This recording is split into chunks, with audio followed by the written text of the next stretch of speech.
With the logging company's plans of fixing that road back there, this might be my last chance to drive through that mud again. So we're gonna head right back there. Drive through some nice mud. I think it's fun driving down these muddy roads. Unfortunately, we don't have many roads that are just mud like that for miles. Not many of them. Or they're just in such bad shape, like overgrown usually.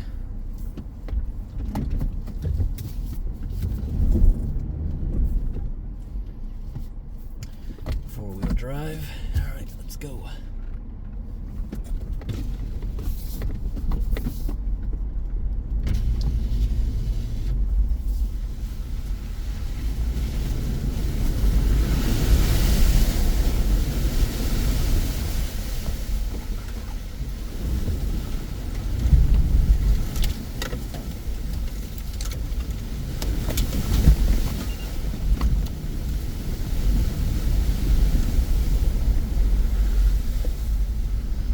Driving through water like that. I wonder what the beavers think of that. I'm sure we threw a wave into their pond.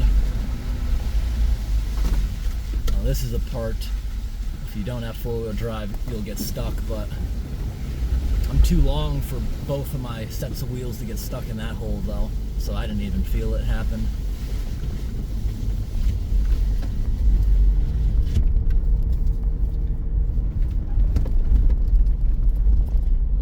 We're doing tonight. Gotta do some pressure washing.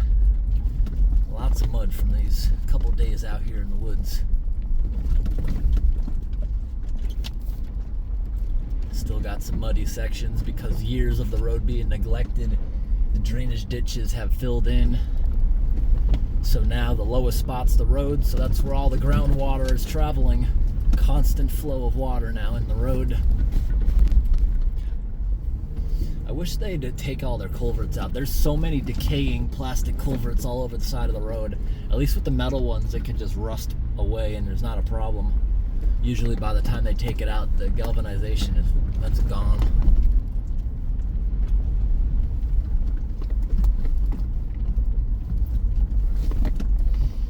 So this here is part of a 16 million acre tree farm, basically.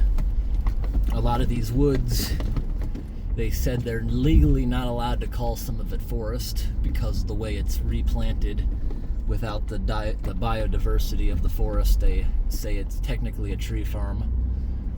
But I wonder about the area I'm in now, because I'm seeing lots and lots of different types of trees.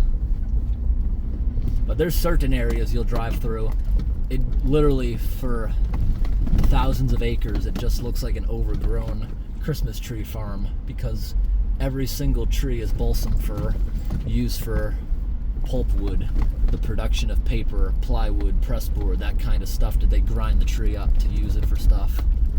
Chipboard, not plywood. Maybe plywood, but chipboard is the word I was thinking of technically.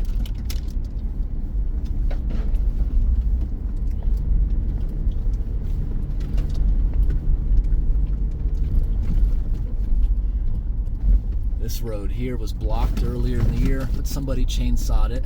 And in this section of road, this looks beautiful around this corner. It looked just like a hedge.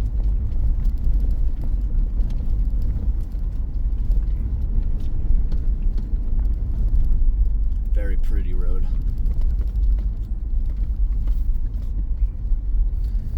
Around these tight corners, when I was little, I used to listen very carefully riding my bicycle out here. Because around those sharp corners you had to make sure a big truck wasn't coming, but that was pretty easy. You could hear them long before you could even see them. They're very loud, the log trucks.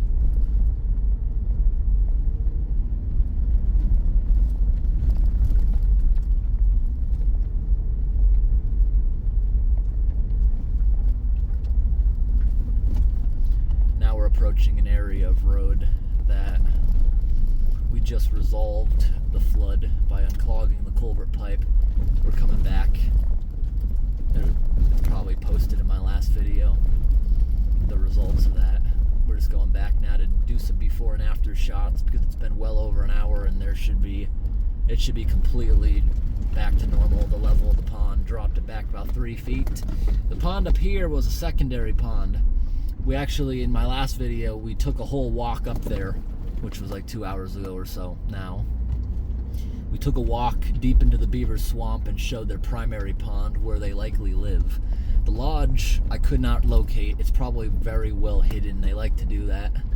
It depends on the beavers. Some of them are so well camouflaged, it's probably just by coincidence or by accident, but sometimes they make them into like an island. Sometimes they're on the edge. Sometimes they're very hidden. Sometimes they're not.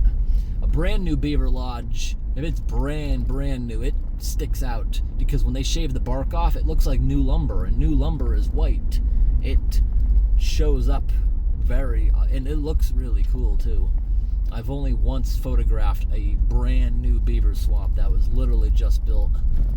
The lodge, the dam, brand new lumber made out of that. It looked like brand new lumber. It was cool. But this area here has got a good amount of beavers around. Now we're re-entering with the main artery. This road they actually are going to be using in the winter. When the swamps are frozen over, they can get their logging machinery in without it sinking and getting stuck in the mud. So this road here will be open to logging in just a couple months when everything freezes solid. We get a frost line up here that goes down so many feet.